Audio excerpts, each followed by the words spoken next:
duas são que eu considero. Tá ótimo, obrigado. Duas que eu considero mais complexas. Essa é uma delas. Tá? Então, assim, vamos prestar atenção, porque ela depende muito de conhecimento, como eu falei para vocês na aula, de outras matérias, que às vezes não vem na cabeça na hora de estudar. Aí o que acontece? Vocês vão ter que fazer um feedback em.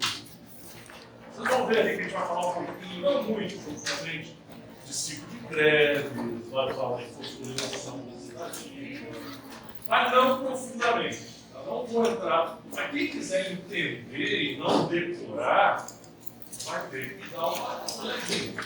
Tá? Eu falei, quando você fala em patologia, você só estuda patologia se você conhecer fisiologia, se você conhecer histologia, se você conhecer, enfim, toda aquela matéria básica. Tá? Então, assim, pra vocês terem ideia, toda vez que eu vou dar essa aula, eu tenho que pegar ele, voltar aos assuntos da histologia, da citologia, para poder desenrolar a aula com um pouquinho mais de facilidade, poder explicar para vocês alguns fenômenos celulares. Tá?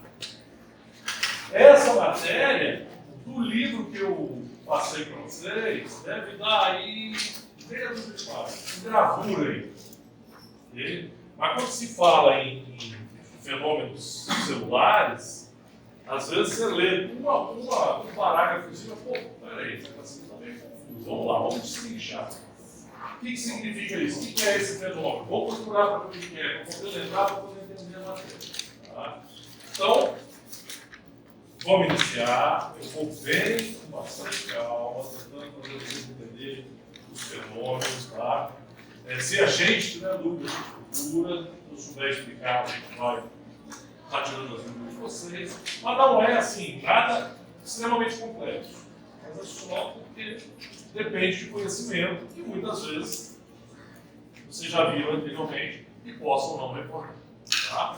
Então, esse assunto é etiopatogênese geral nas eleições. Então, nós estamos falando aqui do estudo da causa e do desenvolvimento das doenças, geral, né? De uma forma geral. A patologia geral, a gente estuda as doenças de uma forma geral, a nível celular. Então, vamos para cá. Então, isso aqui é só um recall daquilo que a gente já conversou.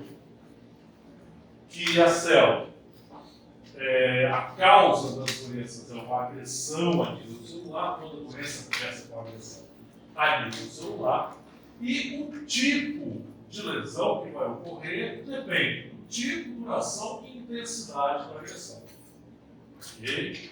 E isso vai depender também do tipo de célula que é agredida.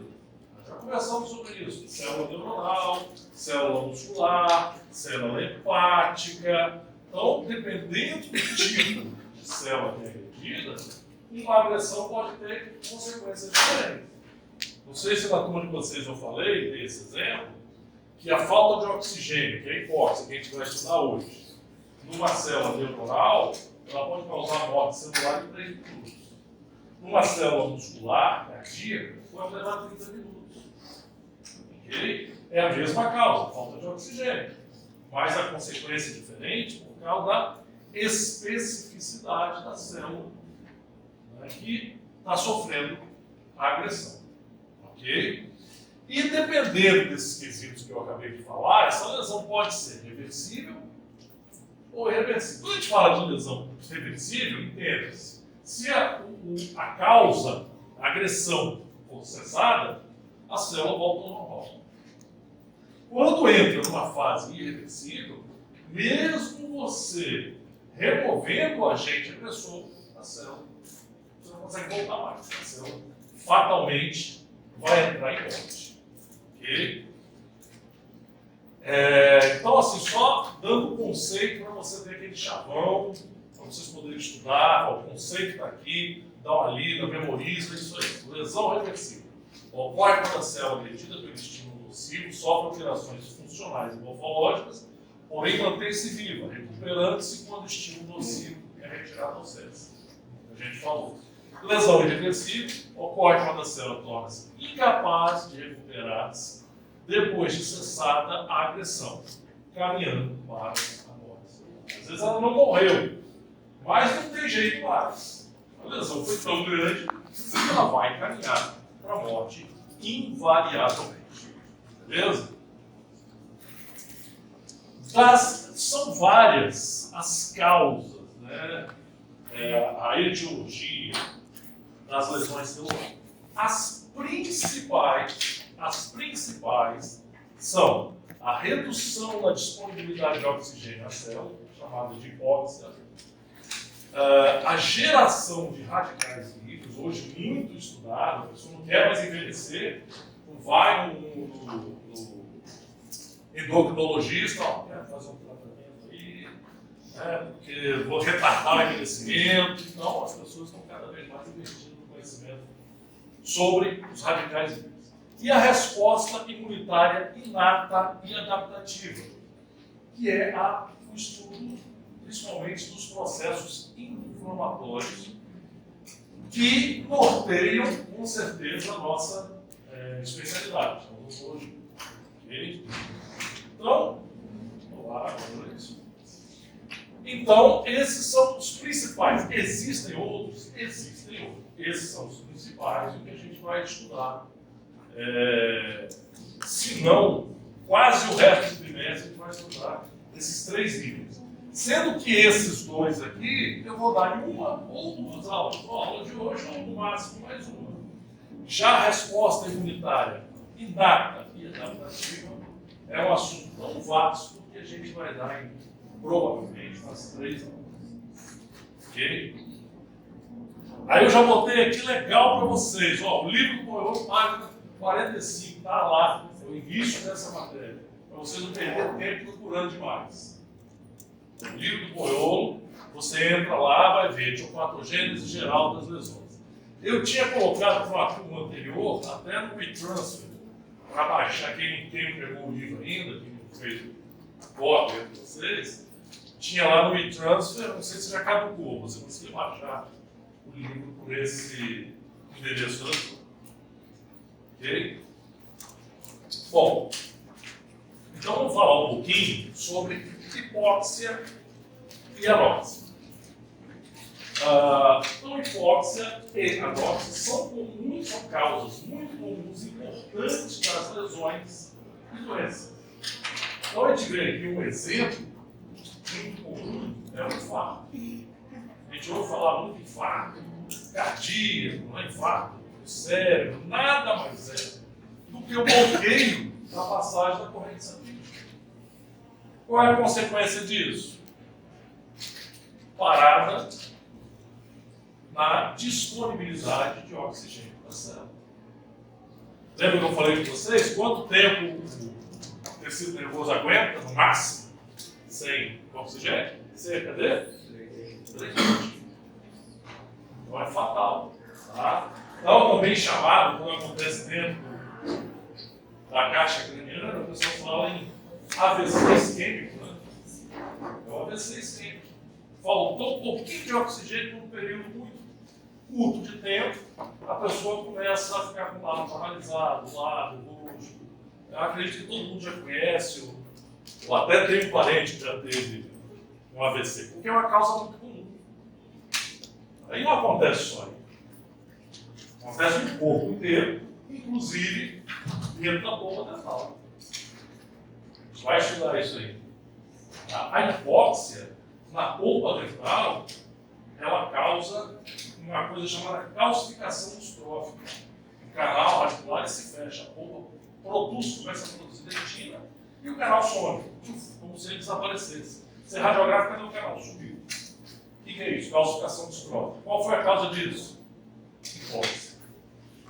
Vamos estudar isso lá na frente, só para dar um gosto, só para mostrar para vocês que esse assunto é importante e não está lá só para o estudo da medicina.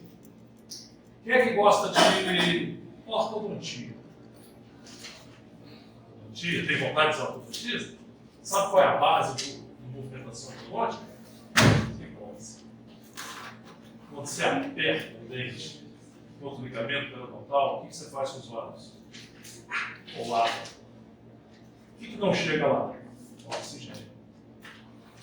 Todo o processo de destruição do osso, para ver movimentação do dente, é feito para compensar a formação de novos vasos e absorção de osso. Não vou entrar em muito detalhe, não. Para poder compensar a área que ficou esquenta. Distrófica. Tá? Você procura lá nos compêndios, que quer saber que tem tudo a ver com trauma e redução do aporte de oxigênio na boca. Tá? Vamos lá, então. Então, assim, está mais próximo da gente do que a gente imagina. Não está só dentro da medicina. Ok? Então, ela pode estar no cérebro, pode estar em qualquer vaso.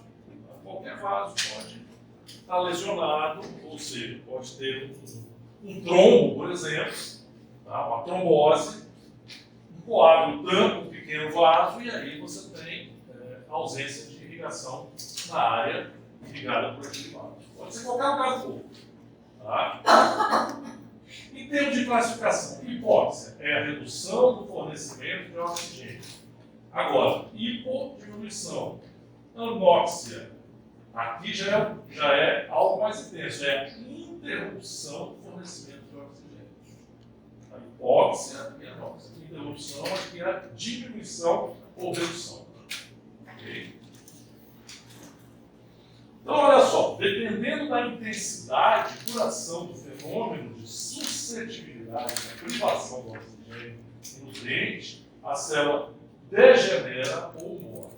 Antes de acontecer a morte da célula, ocorre uma coisa chamada degeneração hidrópica. Aí o cara fala, pô, degeneração hidrópica. Ele me fala até agora sobre diminuição de aporte de oxigênio e fala que isso causa degeneração hidrópica. Hidrópica vem de hidro, vem de água. O que tem a ver? Tem muito. Daqui a pouco a gente vai falar por que ocorre a tal degeneração hidrópica, quando falta oxigênio na célula, e quais as consequências dessa degeneração pode acarretar a célula, que pode levar essa célula à morte. Até aqui, está dando para acompanhar? Não deixa eu dar nome no neurônio, não, senão pega mais.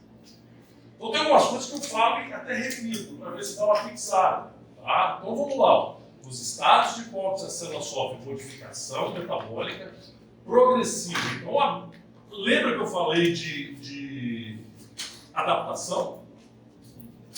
Tá? Que a célula tem que se adaptar. Quando falta oxigênio, é a mesma coisa. Tá? Então, faltou, ela vai começar a se virar. Ok? Então, quais são as modificações metabólicas? Primeiro, adaptação.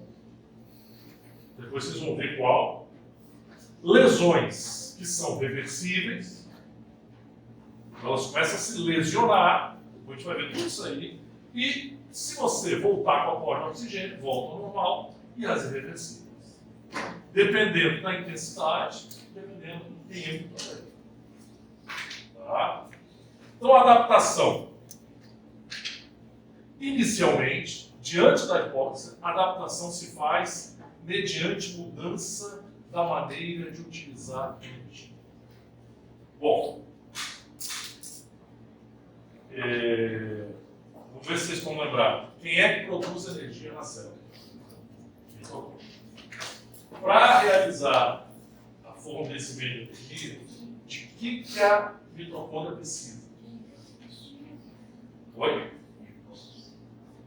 Também, primeira fase.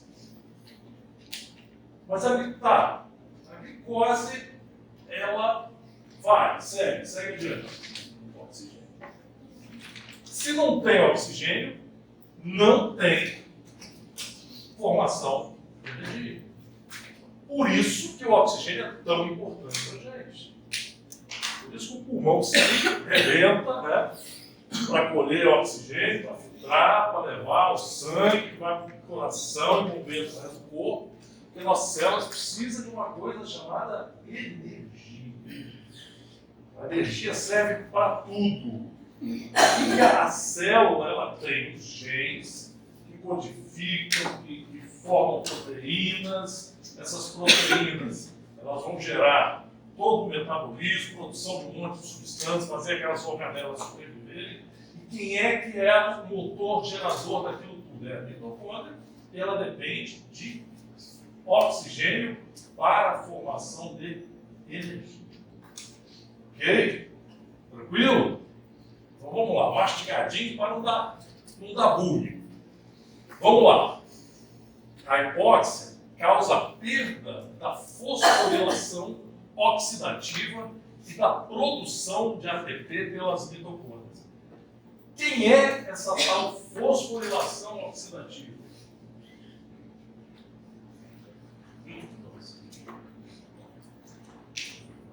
Vamos lá.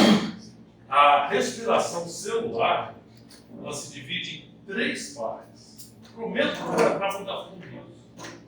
Tá? A primeira parte, glicólise. O que acontece na glicólise? Quebra da glicose, tá? Aí para a formação do ácido pirúvico, para ele entrar na célula,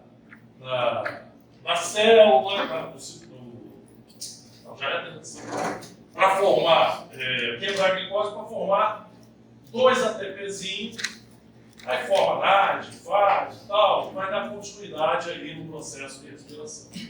Mas a glicólise, vou adiantar, depois eu vou falar um pouco mais sobre isso, é a primeira fase. E detalhe, essa é a única fase que não precisa de oxigênio. Ela é anaeróbica. Vocês vão ver que isso vai ser importante. A segunda fase é aquela que você encosta e para. Duel. Rapaz, aí o cara não sabe o que faz, sabe? Você chora, você.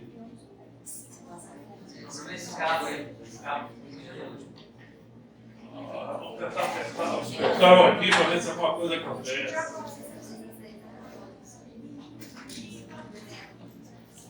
Cara, tá tão legal. Vamos lá. Aí você tira a fome, aí tem que. Eu vou escrever ali. Vamos tirar e botar. Vamos lá, vamos tentar alguma coisa aqui. Vamos lá. Todos. Vamos fazer um modifico dessa aula. De novo, pô? Vai. Eu modifico às vezes.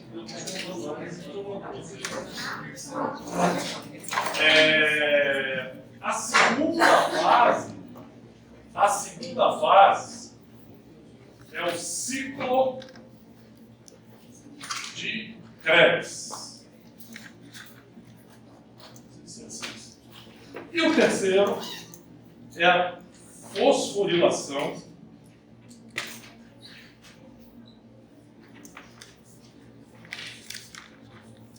oxidativa.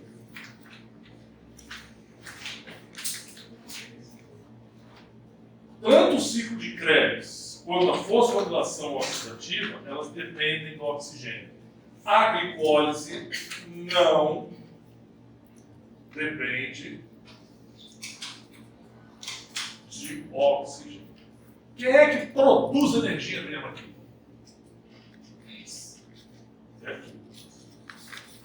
Ao total, se não me falha a memória, dá 33 ATPs. Tá? Desses 33, 27 é dessa fase. 27 ou 29. 2 ou 3 são daqui, 2 ou 3 são daqui. Aqui é o mais importante. E é aqui que precisa a beça de oxigênio. Ok? Vamos lá. Hoje a gente vai destrinchar um pouco mais aqui. Então, a ausência de energia levará a uma série de mudanças metabólicas, morfológicas da célula, tudo metabólico. Estou falando isso aí. Vamos lá. Então, aqui está dentro da célula. Então, assim, a grossíssimo modo, nós temos um monte de proteínas. Okay? Do lado, aqui está a matriz mitocondrial e tem uma camada externa. Entre essa matriz aqui e a camada externa fica um monte de prótons, H+. Tá? E aqui embaixo ficam elétrons. É uma diferença de potencial positivo e negativo. E é aqui que o oxigênio entra, recolhendo elétrons e se ligando ao hidrogênio, formando água. Tá? Isso aqui tem que existir para coletar os hidrogênios, ok? O oxigênio então serve de como se fosse assim, o cara que chega lá e falou, olha, nós temos que dar vazão a esse monte de hidrogênio. Esse hidrogênio vai ter que descer, né, do espaço entre as membranas aqui para a membrana interna. Então, quando ele desce para cá, alguém tem que recolher, senão dá excesso. Quem é o cara que faz isso? É o oxigênio. Então, as duas, o oxigênio, tem 2 átomos de oxigênio, né, o O2 tem 2 átomos de oxigênio. Então, cada moléculazinha de oxigênio capta o quê? 4 hidrogênios para fazer uma molécula de água. Isso é importante. Se faltar isso, essa fila aqui não anda. É necessário o oxigênio para combinar com o hidrogênio depois que ele desce por essa espiral aqui, que é essa espiral que faz a formação de energia.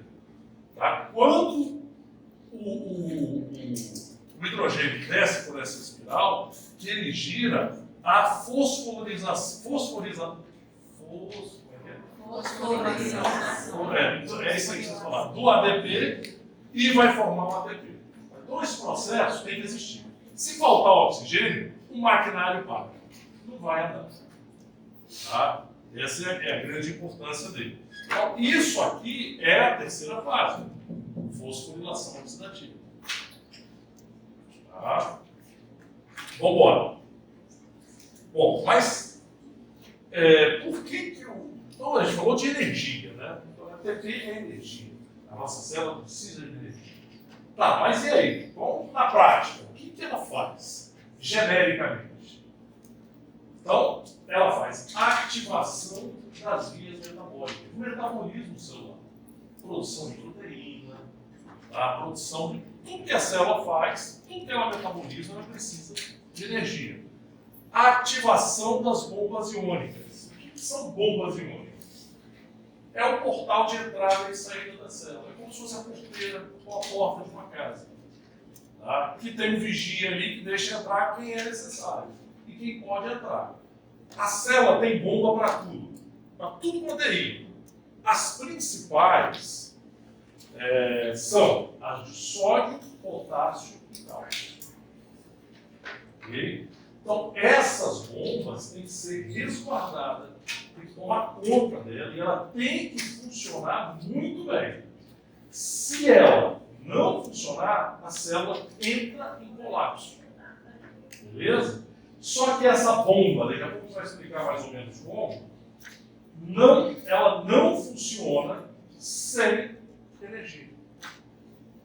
Ok? Então é a mesma coisa com a festa sem porteiro. O que vai acontecer? Penetra, vai entrar. E aí, né, não vai dar o salgadinho para todo mundo, a cerveja vai acabar logo, vai ser um caos. Né? E assim é na festa. Tem que ter alguém ali para falar, você pode entrar, você não pode entrar. E o que é isso? São as bombas iônicas. Só que tem que ter o salário, né? O salário do porteiro da bomba iônica é energia. A gente precisa de energia. Tá? E a síntese proteica. Sem sintetizar proteína, a célula morre. Uma das maiores funções de uma célula é a síntese proteica. Então, tendo diminuição do ATP, você tem diminuição de todos esses processos celulares, pode levar, com certeza vai levar a uma lesão celular. Então vamos falar um pouquinho sobre a tal bomba iônica. Okay? Então o que acontece? Bom, começou a faltar ATP, primeira coisa que acontece, olha só, toma cuidado com a bomba iônica. Vamos parar de gastar com o que não precisa. Por exemplo, estou sintetizando a proteína. Não, vamos sintetizar essa proteína um pouquinho menos. Vamos, então, gastar o ATP para tomar conta da bomba iônica. Okay? O meio extracelular, do lado de fora da célula, é rico em sódio. O lado interno em potássio. É a famosa bomba de sódio e potássio. Vocês devem ter visto isso em bioquímica. Não é? Tá? Então, o sódio é mais rico fora da célula e o potássio internamente em célula. Então, já que vocês viram, o que acontece quando se desregula isso aqui?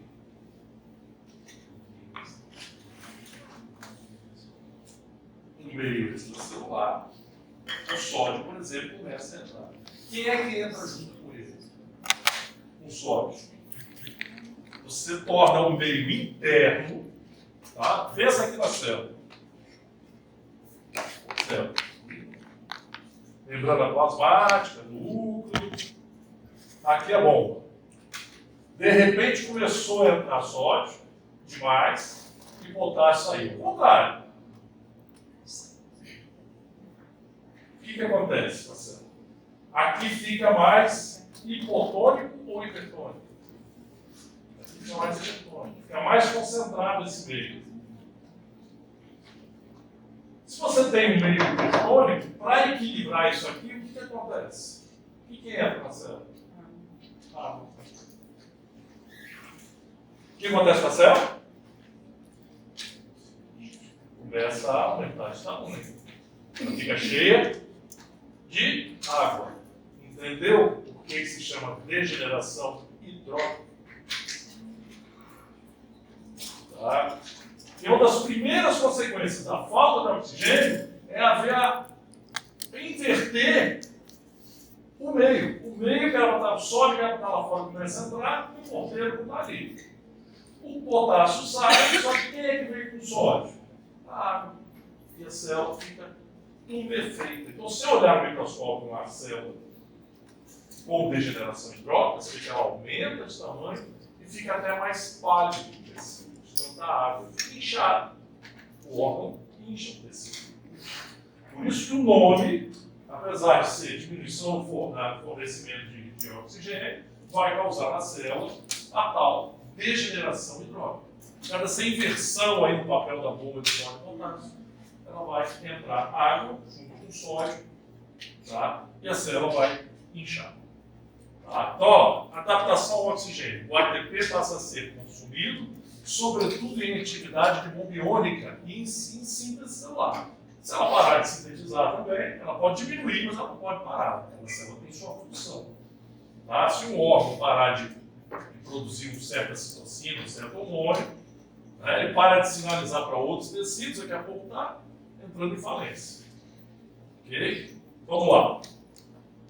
Isso tudo que eu vou falar acontece quase que simultaneamente. Segunda coisa, aceleração da captação de glicose e realização da glicose. Falei para o colega aqui que ele citou 2 vezes a glicose como meio de formação de energia. É verdade. Então, o organismo começa a pensar assim, peraí, o que eu vou fazer para ter energia se está faltando oxigênio? Ele fala, então tem uma tal de glicólise que ela produz energia sem oxigênio. Pô, legal, então vou usar a glicólise. A glicólise. Okay? E aí ela começa a tal de fase, vai aumentar o processo de formação de ATP na fase anaeróbica da respiração. Só que isso tem um preço. E daqui a pouco eu vou. Não, eu vou fazer um negócio aqui. Tem que ser grosso. Quase. Volta. Aí.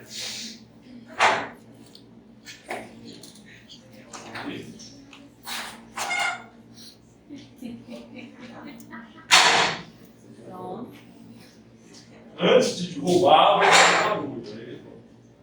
Tá? Só que isso aqui tem um preço. Daqui a pouco a gente vai conversar sobre isso. Okay? Nesse meio tempo, tudo isso aqui acontece praticamente ao mesmo tempo. A ativação de uma proteína chamada HIF. A proteína que todo mundo tem. Vocês todos têm essa proteína. Só que ela só expressa em casos onde ela se faz necessária. Tá? Se acontecer uma hipóxia em vocês aí, vocês vão simplesmente ativar essa proteína. Pessoal, aí tá, e eu não preciso, o que vai acontecer? Ela vai ser degradada. Okay? Ela vai ser degradada e nada vai acontecer. Então, o HIF1 é o principal indutor do aumento da resistência à hipóxia em tecidos previamente submetidos à isquemia transitória. Ou seja, faltou oxigênio, ativa a proteína vai comandar uma série de fenômenos para tentar manter essa célula viva por mais tempo possível. Então, tudo isso aqui, ó, praticamente ao mesmo tempo, tá? Então, adaptação ao oxigênio, ok? Preocupação lá com as bombas iônicas, síntese, diminui um pouco a síntese celular, não para, preocupação mais com a bomba iônica, acelera a captação de glicose para produzir um pouquinho de ATP e ativa a proteína HIF.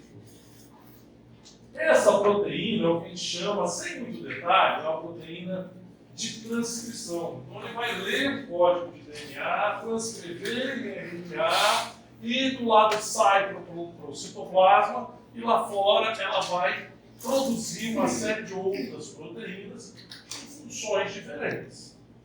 Ok? Então, é uma proteína que se comporta como um fator de transcrição. Ela vai se adaptar ao DNA, formar uma cadeia de DNA que vai sair para o citoplasma e lá fora, dentro do retículo endoplasmático, ela vai formar novas proteínas. Vamos lá, vamos para o que interessa. O que essa raio dessa proteína faz? Regula a transcrição de genes de enzima da glicose. Então ela começa a falar, olha, eu preciso de ATP. Então vamos ainda acelerar mais a glicose. Ok? Então não tem oxigênio, quero acelerar ainda mais. A ordem vamos produzir. Eu tenho que ter produção, senão a célula vai morrer. Então vamos quebrar a glicose para ter ATP. Segundo, expressão de genes como os de proteína de choque térmico, que aumenta a resistência da célula à hipóxia. A proteína de choque térmico ela tem várias funções. Tá? Então, nesse caso, ela aumenta a resistência da célula. Okay? Então, ela gera um monte de fenômenos que tentar manter a célula viva. Por que o nome é proteína de choque térmico? Porque eles descobriram essa proteína quando elevaram a temperatura do tecido. Descobriram a proteína de choque térmico. Mas ela não serve só para proteger a célula quando tem um aumento de temperatura. Descobriram depois que a hipóxia ela também aumenta não só choque térmico, porque ela protegeu quando houve elevação de temperatura, mas ela também protege a célula quando tem hipóxia. Expressão de proteínas anti-apoptóticas que aumenta a capacidade de resistência à agressão. Então, quando falta oxigênio na célula, quando começa a lesão ir para o caminho de irreversibilidade, uma das situações que podem ocorrer, a célula partir para a morte por apoptose. Tá? Então, não sei se vocês estudaram isso agora há pouco tempo, mas a célula começa a se desmembrar em pedaços, okay? Não há o derramamento do citoplasma, ela fica em pedaços e outras células depois vêm e fagocitam ela. Então, o HIF1 é como se ele falasse, aguenta a mão aí, não morre agora, que eu estou aqui desencadeando um monte de processo metabólico para a gente tentar sobreviver. Ela dá um pé na lata na célula. Tá? Então, isso é o basicão, o geralzão da proteína. Você vê a importância dela. E ela é muito estudada, todos esses fenômenos de hipóxia, para vocês terem ideia. Quer ver? Transplante. Para transplantar um coração. Tem oxigenação? Vai ficar algum tempo sem oxigênio. Então, esses fenômenos que regem, né, as consequências da falta de oxigênio são muito importantes na ciência. Porque você pode manter um órgão mais tempo, né, vivo antes de ser transplantado. Tá? Então, assim, existem estudos que você induz, antes de tirar o órgão do paciente, induz a ativação dessa proteína. Porque quando você induz a proteína, o órgão, o tecido, você não tem mais resistência. Aí você pode passar mais tempo fora do corpo até chegar no receptor. Isso é a importância disso. Às vezes a gente fala de estudos, um monte de células, um monte de nomezinho lá, mas não tem ideia do quão magnânimo isso aí é na ciência. Por isso é tão estudado, tão importante. Dúvida até aqui? Isso aqui, quem quiser estudar, tem capítulo inteiro de livro, ou muito mais sobre isso. Aqui é só o sumo do supra-sumo. Então, HIF1 reduz os fatores de crescimento do endotélio vascular. O que ele faz também? Bom, se está faltando oxigênio, o ideal é você melhorar o que? A vascularização. Então, ele induz a formação nos tecidos de pequenos vasos. A criação, a formação, como se fosse nascer pequenos vasos para aumentar a circulação naquele tecido. Olha o poder do danado. Tá? Então, estimula a produção de vasos sanguíneos para trazer oxigênio para a célula. HF é produzido, como eu falei no início, porém degradado em condições de perfusão normal. Então, todos nós aqui, condição normal temos, mas depois ele é degradado. Então, é uma proteína importante, tá? Dentro do estudo, né, da hipóxia, e com certeza ela faz a diferença em relação ao tempo de vida e resistência a baixas concentrações de oxigênio. Tudo mastigadinho para vocês. Então vamos lá, vamos voltar lá no início da nossa história. Vamos voltar. Olha só. Implicação na diminuição da síntese ATP. Primeira coisa, edema celular. Já falamos, regeneração hidrópica, entrada de água na célula. Porque você tem menos ATP, tá?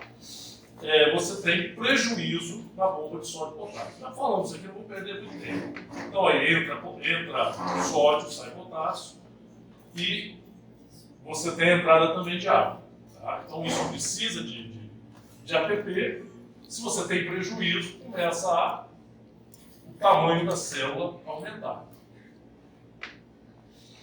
Então, rapidamente sódio e água se acumulam, também nos retículos, e as vesículas ficam dilatadas. Então, a mitocôndria dilata, retículo endoplasmático se dilata e começa a desacoplar os ribossomos. O que ribossomo faz no retículo endoplasmático? Está relacionado com a síntese de proteína, principalmente para a exportação. Então ele começa a não sintetizar as proteínas que sairiam da célula e tinham uma determinada função. Dilata aqui as câmaras da mitocôndria. Só isso aí já começa a complicar a formação de energia. Já começa a mudar a arquitetura da organela. E acontece uma outra coisa. Vocês vão ver daqui a pouquinho. Que aí já causa um problema maior. Começa a dar pau também na bomba de sódio, potássio e cálcio. Aí começam os problemas a serem maiores. Tá? Começa a célula a querer entrar numa fase perigosa, que daqui a pouco a gente vai ver. Tá?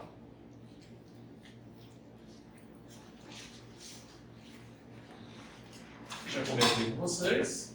Diminuição do ATP, aumento da glicose. Aqui está a glicose, ok? Formando 2 ATPzinhos só. Micharia, perto dos 33 que terminam lá na fosforilação oxidativa. Então, o que acontece? O cara gasta glicose, no final não deu quase nada. Tá? Qual o problema disso? Isso vai ver daqui a pouco. Tem o tal do piruvato, ácido pirúvico, que se transforma em ácido lático. Quem já ouviu falar que ácido lático é da cânhamo? Já ouviram? Sabe aquela cama no corredor? O cara vai correndo e daqui a pouco, porra, tá cãibra danada. Por quê? Ele está aumentando a glicose. Ele está correndo, está precisando mais oxigênio, começa a acumular o quê? Ácido pirúvico, ácido lático, e aí você tem a cãibra. Começa a ter problema na contratura muscular. Tá? Então ele quer pegar, capturar o máximo de ATP aqui, só que ele começa a ter acúmulo de substâncias ácidas dentro da célula. Tá? E essa substância ácida vai diminuir o pH. Guarda isso na cabeça, daqui a pouco vocês vão ver o que isso vai causar. Só para não estragar a festa. Então aqui no ciclo de Krebs também tem 2 ATPzinhos só que aqui já precisa de oxigênio. E é aqui que se forma o famoso CO2. Né? Ela fala que a gente respira, no final tem saída de CO2, ele ocorre aqui no ciclo de Krebs. Não é lá na fosforilação oxidativa onde mais produz energia, é aqui. O CO2 sendo formado aqui. Só a título de curiosidade. Olha aqui, glicose causa a glicólise em excesso, tá? Sem a transformação, sem a entrada do piruvato, que é o ácido pirúvico, no ciclo de Krebs, para dar continuidade à cadeia, vai diminuir o pH da célula. Vai acumular ácido lático dentro da célula. Com a diminuição do pH, a ativação de enzimas lisossomais, culminando na ocorrência de dano de morte celular. Vocês lembram dessa organela lisossoma? Dela célula? Lisossoma contém enzimas. Essas enzimas estão implicadas, por isso eu falei que tem precisa de histologia, citologia, você tem que fazer essas implicadas na digestão. Por exemplo, a fagocitose. A célula vai lá, fagocita o micro-organismo. Quem é que degrada esse micro-organismo? O lisossoma, que tem as enzimas lisossomais. Ela vai degradar. Qual é o país? Ela fica dentro da célula, quentinho ali dentro. Ele não pode derramar na célula. Tá? Só que numa situação de que está tudo bem, o pH é favorável. Se você diminui o pH da célula, você corre os riscos até de estourar as enzimas lisossomais. Se há o rompimento dessa organela dentro da célula, a célula se mata pelas próprias enzimas digestivas. Uma autólise. Okay? Esse é o grande risco da gente obter energia via glicólise. A diminuição do pH celular.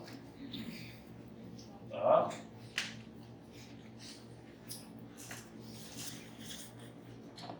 Vamos lá. Fica esse slide aqui, está esquecido. Vamos lá. Diminuição da ATP, célula não tem energia para a construção de macromoléculas, como proteína, glicogênio e DNA. Ela começa a perder função. A célula entra no processo de atrofiar-se. É o que vocês estudaram aula passada. Atrofia. Ok? Então ela começa, como ela não tem produção, né? Ela começa a parar de produzir substâncias importantes, ela começa a usar o seu próprio proteína. E ela começa tem a degeneração própria, mas ela também começa a usar o seu glicogênio, usar o seu DNA, usar o açúcar, é o primeiro que vai embora. Okay? Perde massa e consome sua própria massa para produzir outras proteínas importantes ao seu funcionamento. Então, às vezes ele fala, tem essa proteína aqui, tá legal, mas eu não preciso dela agora. Eu vou acabar com ela, formar ela em peptídeos, aminoácidos, remontar ela em proteínas que eu não preciso. Então começa uma reconstrução dentro do citoplasma celular. Se a quebra do ATP for prolongada, ou se a quebra, né, a diminuição do ATP for prolongada ou permanente, a célula sempre irá desencadear os eventos de morte. Tá? Seja ele por necrose, seja ele por apoptose. Okay? Olha o cálcio aqui. O que eu falei para vocês? A entrada do cálcio é um marco importante para norteia já um passo que começa a ser perigoso. Então, o cálcio entra e acontece uma outra coisa. Na tal degeneração endócrina, eu falei para vocês que o retículo dilata e a mitocôndria também. O retículo endoplasmático e a mitocôndria são reservatórios de cálcio. Então, entra cálcio por causa dos problemas advindos da falta de ATP, uma bomba de cálcio, e ainda o retículo endoplasmático e a mitocôndria começam a liberar o cálcio. Bom, e aí? Olha só. Então, a função do cálcio dentro da célula. O cálcio é importante.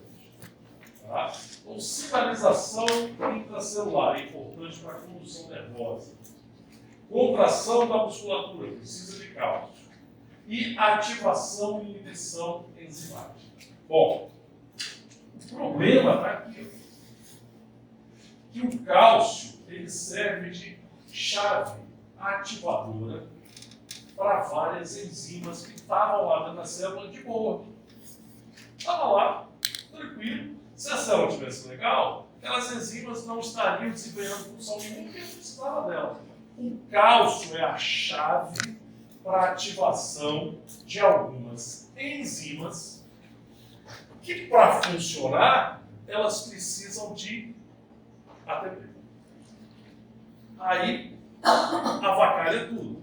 Porque já não tinha, estava fazendo gastrinocoração, produzindo ATP na glicose, não ia caminhando até a fosforilação oxidativa, porque não tinha oxigênio, tá? Já tinha diminuído o pH celular, já estamos aí na iminência de romper a organela, aí começa a dar pau em tudo quanto é bomba, entra o cálcio, ativa algumas enzimas que começam a degradar o resto da energia que a célula tem. Tá? Ou seja, é melhor botar oxigênio de novo, porque de aí para frente a coisa só vai buraco abaixo. Então vamos ver o que vai acontecer. Então, o aumento da concentração do cálcio no meio pode ativar diversas enzimas que vão causar eventos no enzima. Olha só, ativação de ATPase. O que é o ATPase? É uma enzima que quebra a ATP. Com gasto de energia e quebra dos níveis de ATP na célula. Então, primeira coisa, primeira enzima que ela vai ativar é uma enzima que quebra a ATP. Segundo, ativação da fosfolipase, com degradação dos fosfolipídios da membrana. Degradação da estrutura da membrana celular, podendo entrar em processo pré-apoptótico. Olha só. De que é feito a parede celular? Dupla camada lipídica, um fósforozinho no meio, não é isso? E proteínas isoladas. Tá? Olha quem é que ela ativa. Fosfolipase. Então ela começa a destruir o quê? Fósforo lipídio. Ele é rico na parede celular, né, no núcleo, em torno do núcleo. Então ela começa a minar a parede da célula. Isso, se continuar, leva à ruptura da célula. A célula rompeu, extravasa todo o material para fora da célula, para o meio, e a célula está morta. Tá? Olha o que a saída do cálcio vai acarretar. E aí, já no final, começa a funcionar aquele monte de maquinário desestruturando essas organelas e começa a destruir o citoesqueleto. O que é citoesqueleto dentro da célula? Quem acampou sabe que a barraca tem aqueles ferrinhos com a tela em pé. Citoesqueleto é a mesma coisa. Só que citoesqueleto é um monte de pequenas fibras que mantém a célula na sua forma. Se você começa a ter desarranjo do citoesqueleto, a célula começa a ficar toda disforme. Então a célula, que é mais ou menos assim, ela começa a criar bolhas. Ela tem mais ou menos uma forma até de luva de dedos, né? Tem aquelas microvelocidades e tal. Mas ela começa a ficar muito fora de uma forma, criando bolhas na superfície. Então ela começa realmente a perder a sua forma. E uma das fases finais da vida da célula, quando ela está sob efeito da glicose. Aqui só um resuminho, ainda tem mais um aqui que eu vou falar no final. Aumento do cálcio dentro da célula. Então, cálcio que vem de fora, cálcio que vem da mitocôndria, cálcio que vem do retículo plasmático. Tá? Então, aumentou o cálcio do citosol, ou seja, dentro da célula, do citoplasma, você tem ativação de ATPase, ou seja, proteínas que consomem ATP. Reduz o ATP. Tem ativação de fosfolipase. Então ela vai o quê? Causar dano nos fosfolipídios de membrana. Tudo resumidinho. Tá? Aqui.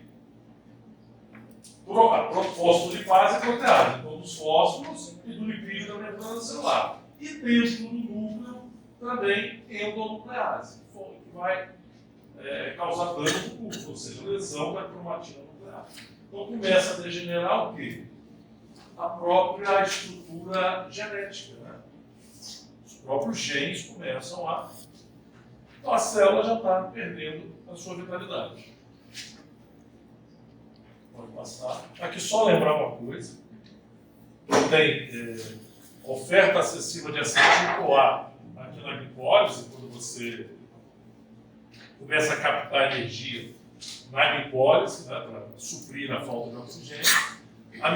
Com oferta excessiva de acetil-CoA, as mitocôndrias com cadeia respiratória promove acúmulo de ácido graxo. Mas isso aqui não é importante, eu não vou nem levar em conta isso aqui não. Cancela isso aqui, eu não vou falar em esteatose, acúmulo de gordura. Isso não é importante. O que é importante aqui, quando você tem a oferta de acetilcoenzima A, oferta de ácido pirúvico, é que você abaixa o pH celular. E aí é perigoso você romper as organelas e podem causar morte celular. Isso aqui foi um quadrozinho que eu fiz para tentar, na hora que vocês estiverem lá estudando, dar uma olhada e ir lembrando dos fenômenos. Então, olha só. Falta de oxigênio, diminuição da produção de ATP, produzido na respiração celular. Então, duas cadeias ocorrem concomitantemente. Vamos nessa aqui de cima, indução da glicólise anaeróbica, produção de ATP pela glicólise. Aumento da produção de ácido lático dentro da célula. Porque não tem o segmento da sequência dos eventos para inutilizar ou para degradar o ácido lático para chegar até a fosforilação oxidativa. E aí nós temos a diminuição do pH intracelular, que pode levar à ruptura da membrana celular e das membranas lisossomais também, jogando os ácidos que ficam no lisossoma no citoplasma, levando a morte. Concomitante, prejudica o transporte ativo na bomba de sódio e potássio, entrada de sódio, de água, degeneração trófica, células com cortona, e aí também começa a entrar cálcio. Como eu falei, que começa a desandar tudo. Ok?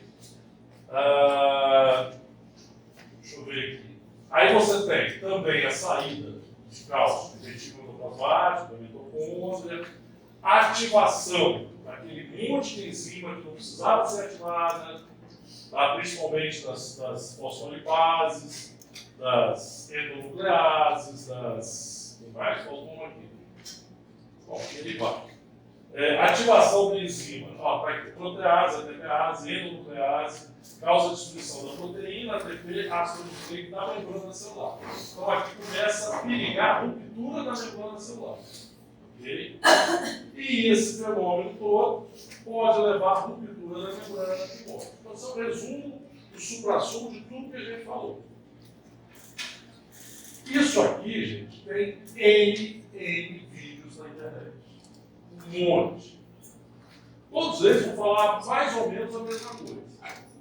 Tá? É interessante vocês darem uma olhada. Às vezes você tem vídeos maiores, uma hora falando só disso, num nível um pouco mais elevado, falando um pouco mais sobre os fenômenos metabólicos, outros até mais simples. Mas é legal vocês darem uma olhada, pegar o livro, botar a aula do lado e comparando e anotando o que vocês veem diferente. Tal. Tem muita coisa na internet, inclusive vídeo. São bem interessantes até. Então, olha aqui. Então, essas são as alterações que podem acontecer na célula e levar à morte. Por dois fenômenos. A necrose e a apoptose. O que é que difere? O que é que difere? Professor, por que uma vai para a necrose, outra vai para a apoptose? Bom, o que difere aí é o quão agressivo foi essa ausência de oxigênio. Tá? Se é uma coisa muito abrupta, não dá tempo dela entrar em apoptose. Aí entra melhor. Ok? Se tiver um tempo ainda, não morrer, né? Não houver a lise, aqui é quando você tem a ruptura das organelas, dos lisossomos, liberação de ácido, não tem o que fazer. A célula arrebenta. Okay? Aqui não. A célula morreu, mas foi uma coisa mais regulada. Em vez de morrer por necrose, essa célula se dividiu em pequenas bolhas, onde não houve derramamento dos ácidos e derramamento do conteúdo nuclear e citoplasmático no tecido. Aqui não houve. Aqui simplesmente é como se a célula se dividisse em vários pedacinhos e depois vem os fagócitos e fagocitam esse pedaço. Qual é a diferença entre a célula morrer? Necrose e apoptose. Clinicamente, qual é a diferença? Aqui é que rege aqueles fenômenos da inflamação. Quando a necrose acontece, você tem lesão tecidual. Tá? Você tem lesão tecidual. Aqui não. Veio o fagócito, fagocita ela. Como não tem derramamento, aqueles ácidos e enzimas não agridem os tecidos. Então, é tudo de boa. Aqui não. Como tem derramamento nos tecidos, aí você pode ter dor, aumento de temperatura, edema. Tá? E na apoptose não. Então aqui já é uma morte em que a célula entendeu que não tinha mais saída para ela, não vai ter jeito, a gente vai morrer. Então vamos fazer da forma menos traumática possível. Né? Eu vou simplesmente. É similar a você pegar e fazer bolinhas de sabão para a morte por apoptose. Tá? Não sai de bolinha de sabão? Só que essas bolinhas vem um fagócito e fagocita ela. Aqui não. Aqui derrama tudo, faz tudo. Né? Só que a consequência disso é o processo inflamatório. Então o que rege isso aqui é a agressividade do fenômeno. Tá? Quanto mais agressivo, maior chance de ter necrose. Então, assim, só para a gente poder dividir quais são as lesões reversíveis e quais as lesões que a gente já pode considerar como irreversíveis. Então, assim, quando isso acontece, quando está acontecendo o que a gente vai ler aqui, é porque dá para salvar a célula. Então, vamos lá. Retenção de sódio e água no citosol. Aumento da osmolaridade, expansão isosmótica do citoplasma, dilatação das vesículas, degeneração hidrônica. Então aqui é quando tem a desorganização da bomba de sódio e potássio, tá? E aí ela se tumefaz, degeneração hidrônica. voltou o oxigênio, regula novamente a bomba de sódio e potássio, e aí ela volta a seu estado normal. Então, a célula ali é perfeitamente reversível. Nas mitocôndrias, a câmara externa se expande e a matriz se contrai. Tudo isso é por causa da entrada de água na célula. Então, também volta atrás. Então, a mitocôndria, ela incha. E ainda dá para voltar atrás. Alteração na permeabilidade do cálcio, quando o cálcio começa a entrar na célula. Aqui, dá para retornar, mas já está num ponto crucial. Daqui para frente, a coisa pode complicar e a célula entrar em morte. Alteração da permeabilidade do cálcio, com desarranjo do citoesqueleto e resultando em achatamento das microvelocidades. Então, aquela forma que a membrana celular tem forma de dedo, chamada microvelocidade, aquilo é tudo perdido, a célula começa a perder forma, criar bolha de superfície. Então, está começando a perder a sua estrutura. Tá? Então, nesse ponto, é melhor parar. Daí para frente, a célula vai morrer. Então, agora nós vamos ver então a lesão irreversível. Quais são? Perda da organização estrutural da membrana citoplasmática. Torna-se mecanicamente mais frágil, rompendo-se com facilidade. Então, aqui é aquela hora que o sódio, que o cálcio entrou na célula, começou a ativar enzimas que começam a destruir a parede, a porção lipídica, a porção proteica da parede celular, da parede nuclear, da parede das organelas. Começa a tudo ficar frágil e pode se romper facilmente. Tumefação e alteração da permeabilidade da externa torna irreversível certas atividades já perdidas. Então, se inchar demais as organelas, uma mitocôndria arredondada, ela perde aquela forma compridinha, tá vendo? Bem arredondada aqui. Aí ela já começa a ficar tão edemaciada, tão inchada, tão desorganizada, que ela entra num ponto de não retorno. E isso aqui é importante. Daqui a pouco a gente vai falar sobre ele. Ponto de não retorno é assim, ó. Daqui para frente não adianta mais nada. A gente vai falar sobre isso. E a desestrutura do citoesqueleto. Não é que começou a desestruturar o citoesqueleto, a célula está morta, não. Mas quando ela chega num nível muito alto, aí não tem jeito. É como se você derrubasse os ferrinhos da barraca e ela caísse. Tá? Então, se você tem um desarranjo pequeno, você ainda consegue remontar. Mas se o desarranjo for muito grande, você não consegue mais organizar toda a estrutura celular.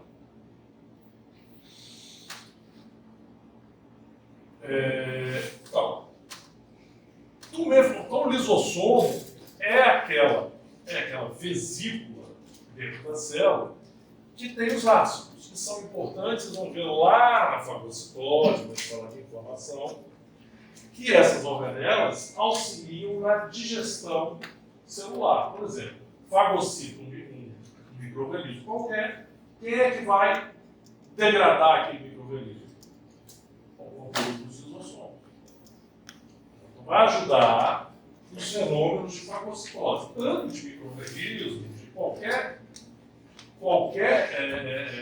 microorganismo que ela fagocita, mas também, se ela tem uma organela velha, uma mitocôndria velha que já não estava produzindo energia, quem é que degrada? São essas vesículas. Tem enzimas, tem ácidos no seu interior. Agora, se você tem destruição da parede e ruptura dessa vesícula, um derramamento de ácido, a célula já morreu. O detalhe é que normalmente, que essa organela se abre depois que a célula. Quando ela se abre, você pode dizer que a célula já está morta.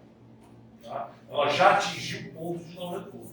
Então, quando tem a morte, praticamente aí começa a se abrir todas essas vesículas. Tá? E aí inicia o tal processo de autólise, digestão dos componentes celulares e necrose da célula. Então, se rompeu essa organela, não dá mais para ser apoptose. Ela já é necrose. não tem como conter. A célula se rasga toda e cai tudo no meio extracelular.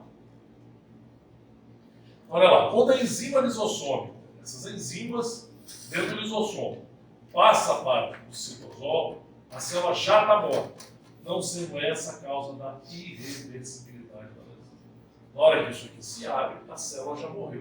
Por que a gente diz que ela já morreu? Porque nesse ponto ela já atingiu o que a gente chama de ponto de não retorno. Qual o ponto de não retorno? É o momento que a mitocôndria não tem mais capacidade de produzir nenhum ATP. Então, se a célula não produz energia, a célula está morta. Tá? Então, se na prova eu poderia perguntar o que é o ponto de não retorno. O quanto é que a célula literalmente pode ser considerada morta. É exatamente nesse ponto. Então, o dano passa a ser irreversível na medida em que a célula é capaz de reverter os danos mitocondriais. Então, aqui o dano mitocondrial é irreversível. O que é? O que significa isso? A ausência da fosforilação oxidativa e geração de ATP. Você pode encher a célula de oxigênio depois do ponto de não retorno e essa célula não tem mais condição de produzir ATP. Tá? E aí, então, com as alterações da membrana que se seguem a esse ato, há toda a liberação daqueles ácidos e ruptura da célula no tecido. Isso aqui tem um livro do Boiol mostrando exatamente essa linha vermelha, separando essa cor mais escura dessa clara, é o ponto onde há retorno e o ponto onde não tem retorno. Então você vê que a entrada de cálcio na célula ela é como uma linha limítrofe. Eu falei para vocês, começou a desregular a bomba de cálcio, já começa a ter danos seríssimos que culminam na morte celular. Oi? Não, ainda não, porque é reversível. A necrose só vai existir quando derrama o conteúdo do lisossomo, então os ácidos vão romper as membranas, vai haver um derramamento do conteúdo citoplasmático do tecido. Ali é a necrose. A célula já está morta e a célula já está rompida. É o último passo. Isso acontece depois do ponto de não retorno. Ela morre e se acaba. Entendeu? Mas aqui, como eu te falei, o ponto que acontece, aonde passa essa linha aqui, é a ativação daquele monte de enzima que vai degradar as paredes das células. E ali começa a ser complicado. Começou a destruir parede celular, você perde a única coisa que pode resistir à parede celular. Entendeu? Mesmo com a ativação do HIF1, pedindo para segurar a morte celular, calma, não vou entrar em apoptose, não vou morrer e tal. Mas não tem jeito. Tá? Começou a entrar cálcio na célula, ainda é reversível por um certo período de tempo. Depois o trem desanda e a célula entra em morte. Só é um pouco maçante, tá? Mas é uma sequenciazinha. No livro, isso aí dá 3 páginas. Okay? Tem um monte de vídeo na internet, fala bem, ilustra bem o que a gente falou aqui, okay? Com fotos, com filme. Vamos dar uma olhada. Isso aqui não tem jeito. Você aprende com repetição. Vê uma, vê duas, vê 3 vezes, vê autor diferente, lê um livro, lê um outro livro, compara com o que vocês anotaram, gravaram aqui. É assim, porque é muita informação ao mesmo tempo. Tá? Então, só para ilustrar outro exemplo, né? A hipóxia da altitude. Tá? Um jogo de futebol lá no norte, lá nas partes mais altas, né, da América do Sul, né, no Chile, tem uns lugares bem altos. Então, o jogador sofre. Ele precisa de tempo para adaptação.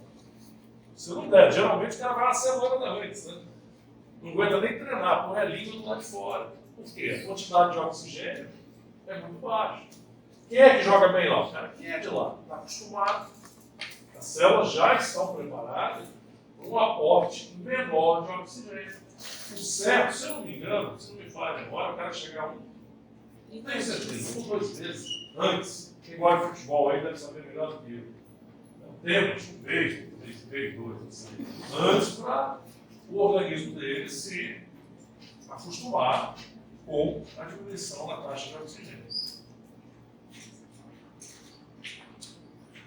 Bom, aí é o seguinte. Existe, na medicina, se estuda muito uma coisa chamada reperfusão. Tá?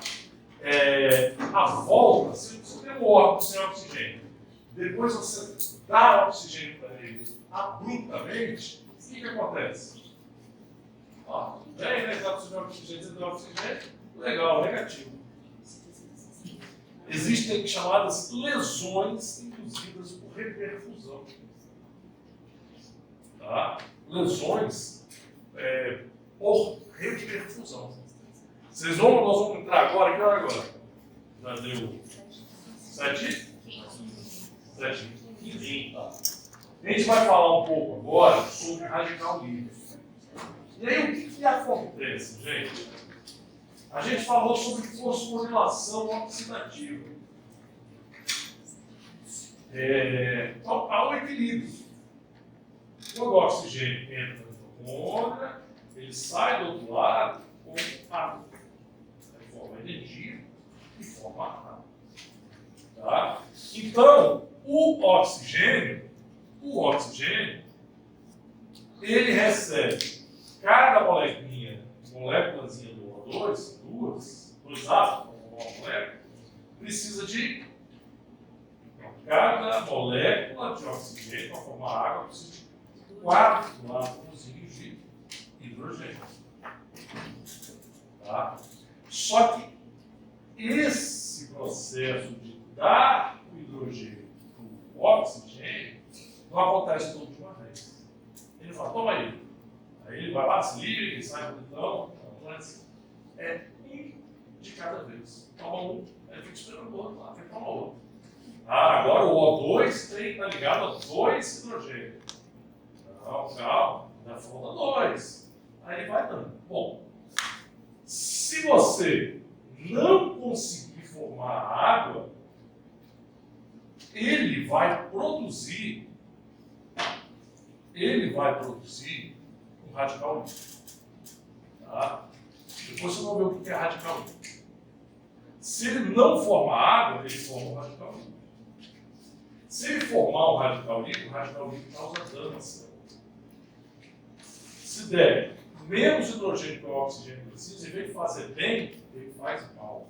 Você vai ver daqui a pouco. Tá? Então, assim, o dar o oxigênio de uma vez só faz esse processo ser tão rápido que aí o processo acontece com falhas. E essas falhas, na hora de dar o hidrogênio para o oxigênio virar água, pode causar as lesões por repercussão. Okay? Então, essa dinâmica do oxigênio virar água, quando tem uma falha na hora de entregar o hidrogênio, se não entrega direito, ele sai de lá, coitado, triste, não entregou os 4 hidrogênios que ele precisava, ele sai em forma de radical livre. E o radical livre causa danos em membrana celular, por exemplo. Então você deu o oxigênio e ele causou problema. Tá? Mesmo que a causa fosse falta de oxigênio. Então são lesões por reperfusão.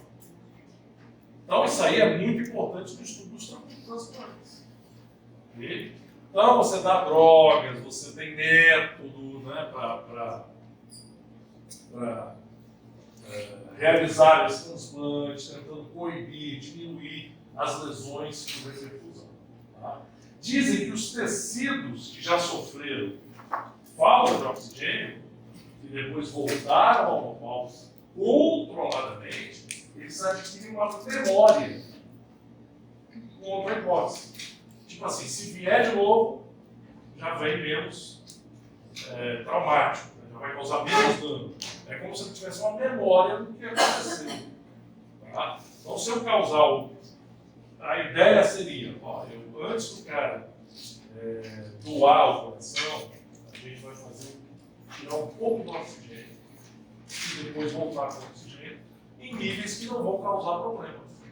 Porque na hora que eu tirar o coração do peito do cara for passar para o outro, eu preciso ter menos lesão com repercussão na hora que recebe o oxigênio. Então, se ele tiver passado por uma privação de oxigênio controlada, ele já vai ser mais resistente a essa lesão. Isso é importante para o estudo da medicina. É bem importante, a ciência é muito bonita. Ó, tecidos mantidos em isquemia prolongada mostram agravamento da lesão quando são reoxigenados.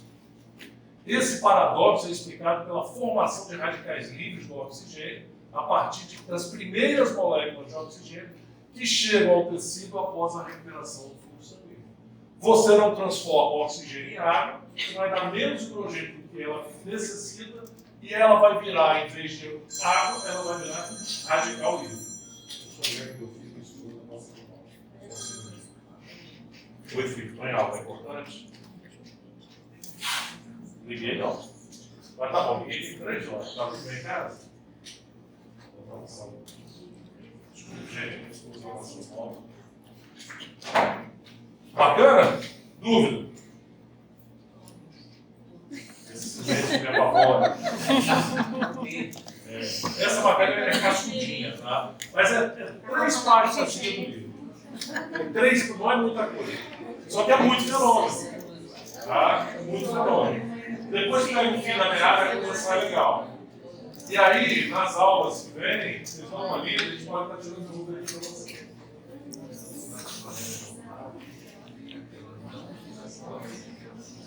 Você vai ver agora, eu vou falar sobre isso. Você vai ver, vou passar agora. Tá? Aqui é um resuminho. Tá? O mecanismo aqui é um resuminho, pode passar. Radical livre. O que é o radical livre, gente? Bom, na verdade, o radical livre é uma molécula. Vocês lembram lá? Estabilidade da célula, que tem quantos elétrons na última camada? Vocês lembram disso? Quantos elétrons na última camada? O gás nobre, que é 8, né? Esse cara não precisa de elétrons, ele está de boa. 8 na última camada, bacana. Oi? Então, exatamente. Calma lá, que vai chegar nessa história aí. O oxigênio, ele tem quantos elétrons na última camada? 6 elétrons na camada. Então ele precisa de uma ligação. Qual o nome da ligação? Ó, 2, 3, 4, vai lá, 5, 6. Precisa fazer uma ligação, não é isso? Covalente simples, né? Ligação covalente simples. Ele divide, formando o O2. Aí ele está estável. Dividiu, pegou um, dividiu com o outro, está todo mundo de boa. Tá? Isso aqui é uma molécula estável. Beleza? Bom, vamos lá. Radicais livres são espécies químicas que têm um único elétron não emparelhado em um orbital externo. Por exemplo, tem 7. Tem 7 elétrons numa camada. Ele precisa de um. Vai? Os elétrons não emparelhados são altamente reativos e atacam e modificam moléculas adjacentes. Moléculas que reagem com radical livre são convertidas em radicais livres, gerando assim uma propagação. Então vamos lá.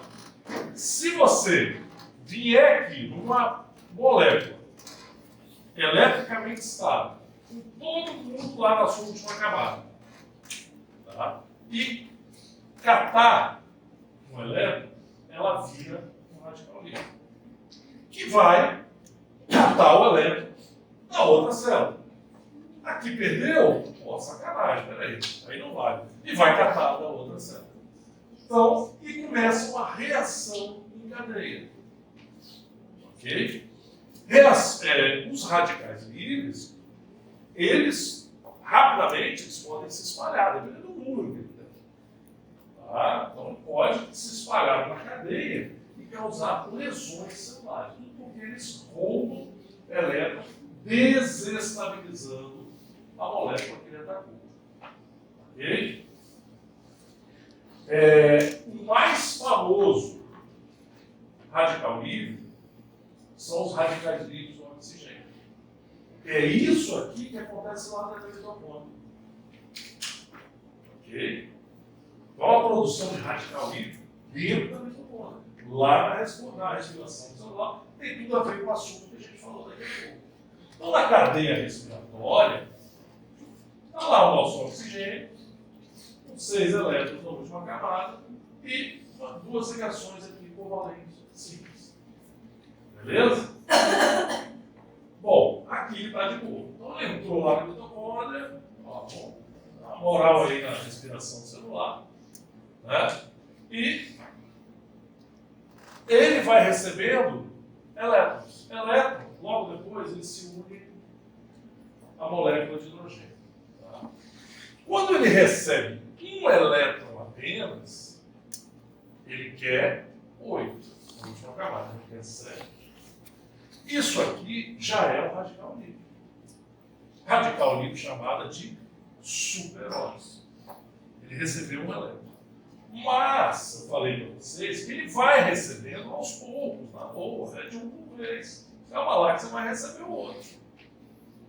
Recebeu outro elétron, aí normalmente ele já começa a se ligar com o hidrogênio. Então, 2 hidrogênio, 2 oxigênio, forma o H2O, chamado peróxido de hidrogênio. Mais conhecido como? Hã? Água oxigenada. Água oxigenada. Peróxido de hidrogênio. Tá? Que tem importância crucial dentro da célula. Tá? O superóxido, peróxido de hidrogênio. Recebeu 2. Mas tá bom para ele? Não, tá bom não. Ele quer mais um para esse camarada aqui e ele quer mais um para o outro. Então, na fosforilação, ele vai receber mais um. Beleza. Agora, ele vai formar o que a gente chama de radical hidroxila. Então, ele tem um O, né? Ele tem um OH. Né? Então, ele tem 3 elétrons. Está faltando um ainda para ela virar água. Falta só 4, ele recebeu só 2. Esse é um radical livre chamado radical hidroxila. É como se tivesse uma moléculazinha de água ainda agarrada em outro átomo de oxigênio que está precisando ainda de um hidrogênio. Tá? Esse que não recebeu ainda o outro elétron e o átomo de hidrogênio, ele também é um radical livre chamado radical hidroxila. Quando ele recebe o último elétron, aí ele vira água. Aí virou água, recolheu os hidrogênios, os elétrons que ele precisava, e aí, beleza, a respiração celular acabou, formando ATP e água, e o oxigênio fez o papel dele. O problema é que, às vezes, o oxigênio não recebe todos os elétrons. E, por algum motivo, ele para em uma dessas sequências, formando um radical livre. Isso dentro das nossas células, liberados, por exemplo, do citoplasma, pode causar danos celulares. Aí é onde que isso ocorre muito. Por exemplo, não sei se foi para vocês que eu falei, o pessoal do integral. Os corredores, pessoas que fazem muito esporte, atleta de alta performance, os caras é todo dia treinamento de horas. Então, a respiração intensa. Quanto mais você respira numa intensidade muito maior, maior a chance de haver uma falha em todo esse processo e gerar mais radical livre. Por isso que às vezes fala que o atleta envelhece mais cedo. É pela quantidade de radicais livres durante a vida dele que ele produz. Radicais livres, eles eu vou dar aula todinha, daqui a pouco eu vou ter que repetir lá na frente. Radical livre interage inclusive com o material genético, causando pequenas mudanças no material genético da pessoa. Aí toda vez que a célula replica, ele replica diferente. Causa mais uma vez dano, quando replica a célula, replica um pouquinho diferente. Então quando a gente envelhece, o tecido já vai ficando menos elástico, né? As doenças degenerativas, às vezes, tudo porque, boa parte delas, pelo menos, por causa de ação de radicais livres na nossa célula. Tá? Por isso que essa luta da ciência é estudar radical livre para poder tentar inibir, parar um pouco, né? Aumentar a vida das pessoas, dar mais, pelo menos, a aparência de jovem, né, das pessoas. Aqui é dentro da célula, membrana externa, membrana interna. Tá? Isso aqui é só, já falei praticamente tudo. Tem aqui, pode passar. No final, ó, entra o oxigênio, no final sai 2 moléculas de água, ó, entrando oxigênio, saindo como água e formação aqui de ATP. Não vou entrar em muitos detalhes sobre isso aqui. Mas é essa proteína citocromo C que vai dando os elétrons para se juntarem ao oxigênio. É esse cara aqui que, quando vacila, não entrega direito, a fila está andando, passa sem receber. É aí que vem o problema. Vamos para frente. Ó, citocromo C é o cara aqui. O oxigênio, que é o aceitador final de elétrons, ele recebe os elétrons para formar água. No complexo 4, vai receber um elétron de cada vez. Então, ele recebe um por vez. Toma um, depois toma outro, depois toma outro. Ou seja, vai ser convertido, ainda que temporariamente, no radical livre. Então, o oxigênio, para formar água, ele recebe um elétron, vira um superóxido. Ele recebe o seu segundo elétron, e aí vem junto com o hidrogênio. Tá? Ele vai formar peróxido de hidrogênio. Recebe o seu terceiro elétron, vai virar um radical hidroxila. Quando ele recebe o quarto elétron, que vem junto, depois acopla o hidrogênio, que ele vai formar as 2 moléculas de água. Então, mesmo que temporariamente, quando tudo vai bem, você cria radicais livres. Deu ruim na cadeia, você tem formação de radical livre. Tá? Então, pelo que a gente estudou, tem 2 chances de dar errado. Ou quando falta oxigênio, e depois, quando você dá o suprimento de novo, reperfusão ainda causa mais radical livre e mais dano à célula. Deixa eu ver se eu posso passar aqui. Posso passar. Vamos lá. Lesões por espécie reativa de oxigênio. O que são as... Eu não citei isso para você. O que são as espécies reativas do oxigênio? As espécies reativas do oxigênio são os radicais livres que ele produz. Tá? Eu vou voltar aqui para o dia maior. Bom. Radicais, isso eu não vejo muito no livro isso. Radicais, espécies reativas do oxigênio, ou ERO. Tá? Então, lá no início, quando entra o oxigênio, até que ele sai a água, que ele produz esses 3 radicais livres, mesmo que temporariamente, cada um desses superóxidos, peróxido de hidrogênio e radical hidroxilo, são considerados espécies reativas do oxigênio. Por que se chama espécie reativa do oxigênio? Porque essas moléculas formadas vão reagir na célula, podendo causar ou lesões, ou até existem espécies reativas do oxigênio, ou radicais livres bonzinhos também, que a gente vai ver depois, que faz parte da nossa fisiologia, tá? E causando benefício. Ok?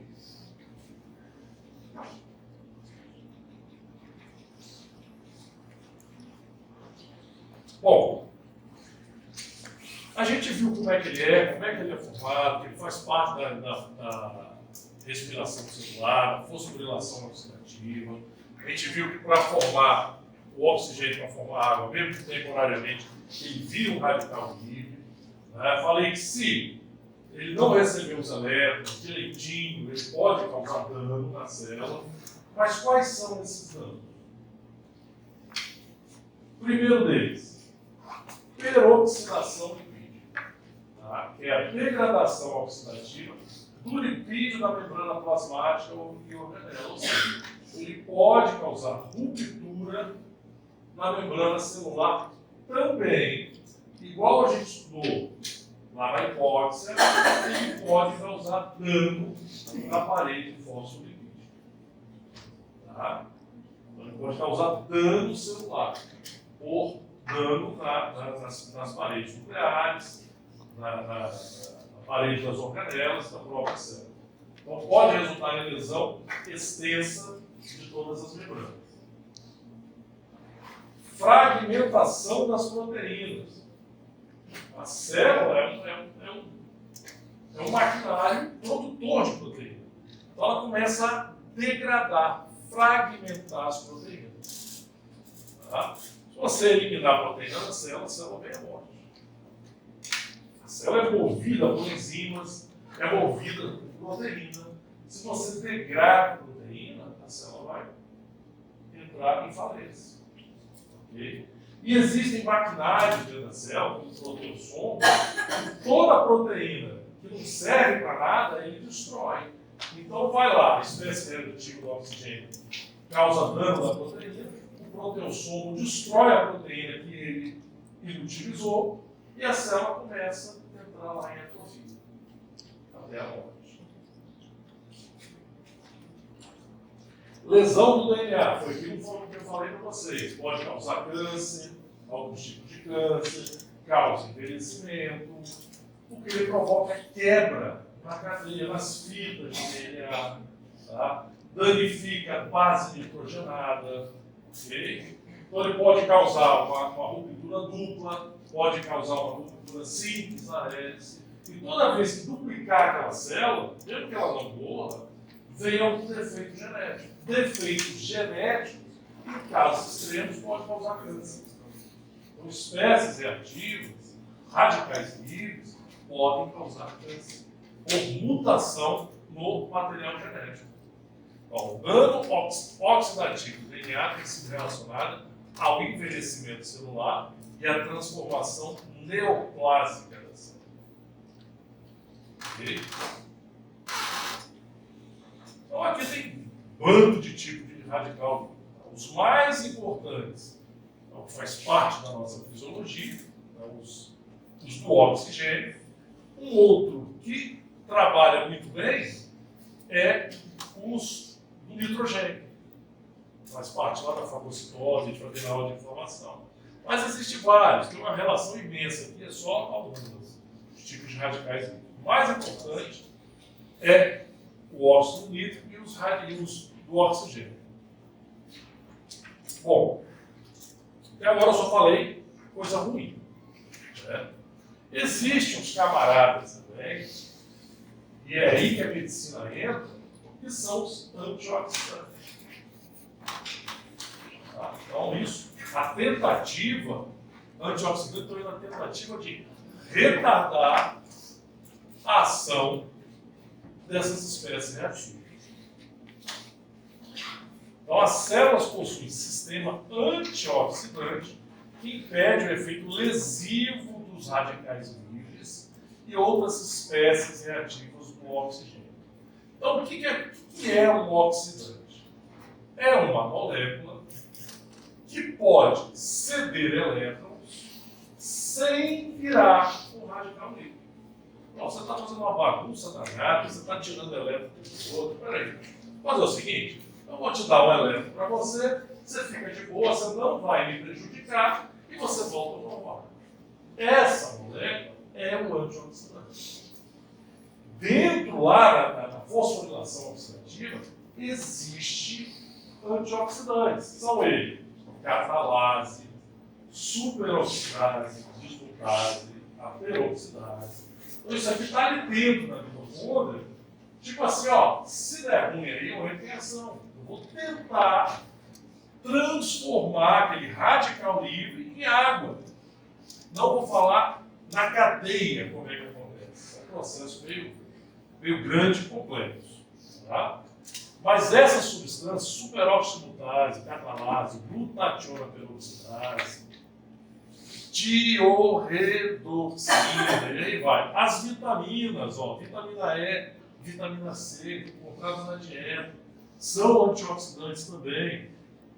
Carotenoides, cisteína, ácido úrico, bilirrubina, enfim. Todos eles são antioxidantes. Tá? Grande parte deles foi encontrada também na dieta. Olha aí.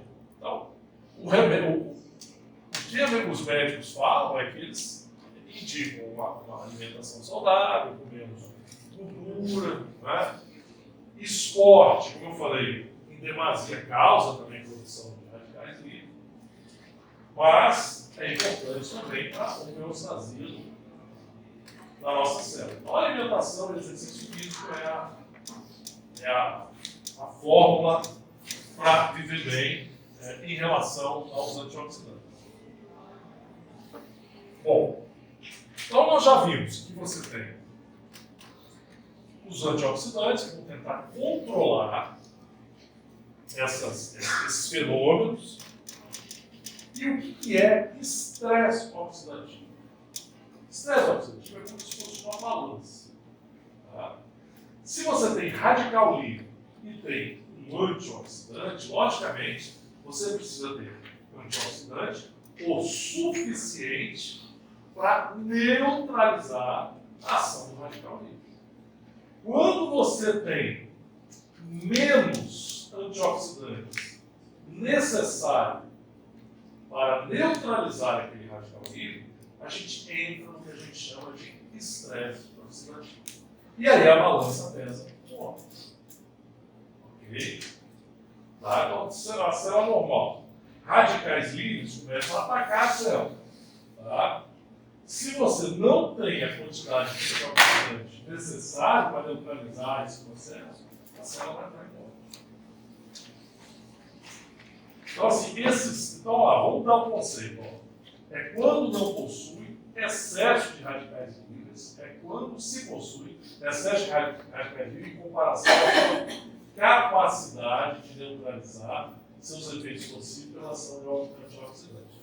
Tem menos oxidante do que radical livre, entra em estresse oxidativo. Ele precisa de um número muito grande para poder neutralizar todos esses radicais livres. Então, o estresse oxidativo pode ocorrer por quê? Aumento da produção muito grande de radical livre ou a redução do mecanismo de antioxidante. Tá? Você tem aumento do número de radical livre e tem uma diminuição do número de antioxidante gera estresse oxidativo. Então, o ideal é que a gente tenha uma mesma quantidade, né, para ter o equilíbrio. 3 a 5% da metabolização do oxigênio produz espécie reativa do oxigênio. Tá? É um número muito grande. Mas, o que acontece? Todo esse mecanismo oxidante que a gente tem, aqueles produtos que eu falei para você, consegue neutralizar. E o que vai ter mesmo de espécie reativa do oxigênio, ao final da restauração, é 0 a 1%. Então há uma bela neutralização desses radicais livres dentro da mitocôndria. Então, todos esses, vamos lá, quem são? Principalmente, dentro da mitocôndria, superóxido dismutase, catalase, glutationa, peroxidase, vão transformar esses radicais livres e iam, por algum motivo, sair sem a entrega do oxigênio. Ele consegue fazer, então, uma combinação química que eles acabam por estimular o recebimento do hidrogênio e formação da água. Tá? Sem isso aqui, a gente teria esses números. Ó. 3 a 5% seria radical livre, um número muito alto.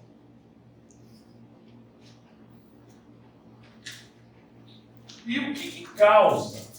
O que esses radicais livres geralmente causam? Tá? Bom, uma série de doenças, mas fatores externos que causam formação de radicais livres: fumo, poluição, radiação ionizante, raio-x ultravioleta, drogas, álcool, açúcar, gordura poliinsaturada. Isso aí é aquele kit que a gente deveria evitar. Tá? Não sol demais, né? Protetor solar é importante. Gordura insaturada, estresse, tudo isso. E as lesões, o que causa? Envelhecimento, mutação, câncer, aterosclerose, lesão por toxicidade de oxigênio no pulmão, e aí vai. Uma lista bem grandona de doenças. Tá? O álcool, né? O álcool, o carnaval acabou de passar, dá peso na consciência. Ó, os efeitos hepáticos do etanol são parte derivada da ação de radical hidroxietílico causado pela metabolização do álcool.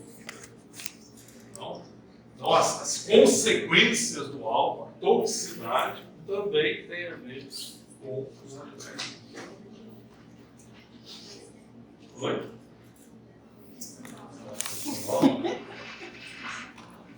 Então, o que eu falei para vocês, existem alguns aspectos positivos dentro dos próprios espécies reativas do oxigênio. Então, é o que eu falei para vocês várias vezes de apoptose. Tá? Então, a apoptose, olha só, é a morte celular programada. Quando a célula entra em apoptose, forma-se os corpos apoptóticos, ou seja, a célula se desfaz em pequenas porções, tá? Como se fossem pequenas bolinhas, chamadas corpos apoptóticos, que são fagocitados pelos macrófagos, que utilizam radicais livres altamente reativos para digerir. Então faz parte da digestão celular.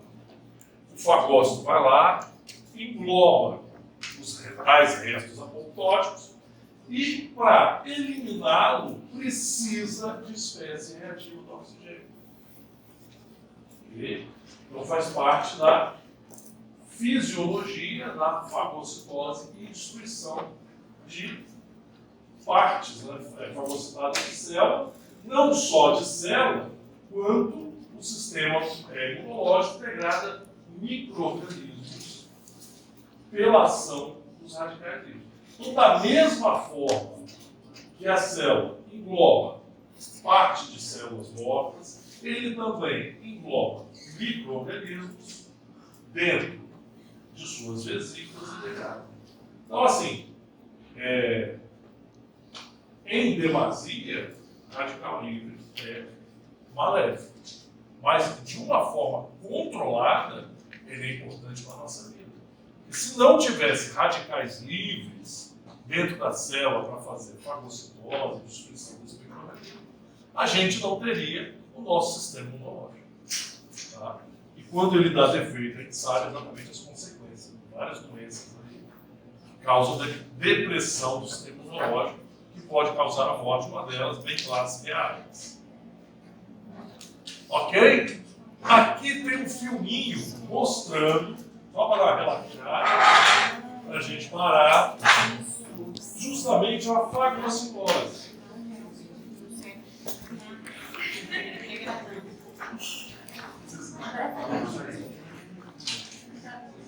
Os macrófagos em ação.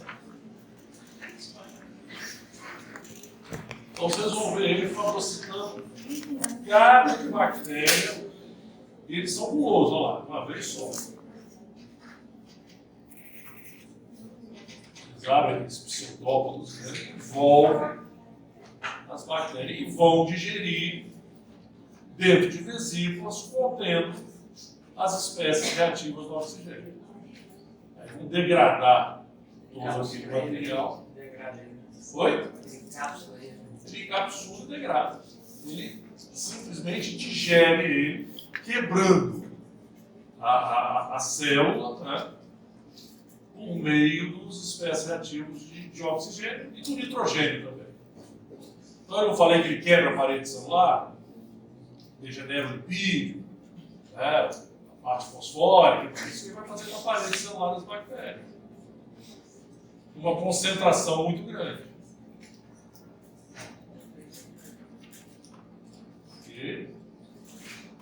E a parte positiva também dos nossos amigos radicais livres.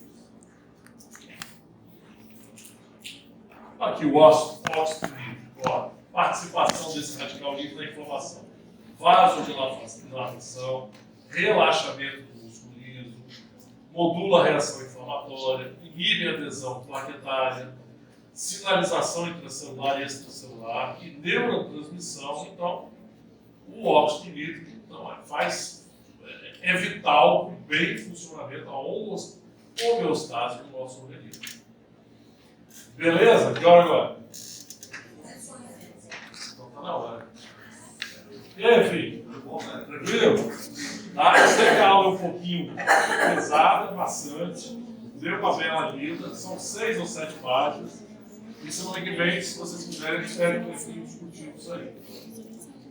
Chega mais, filho.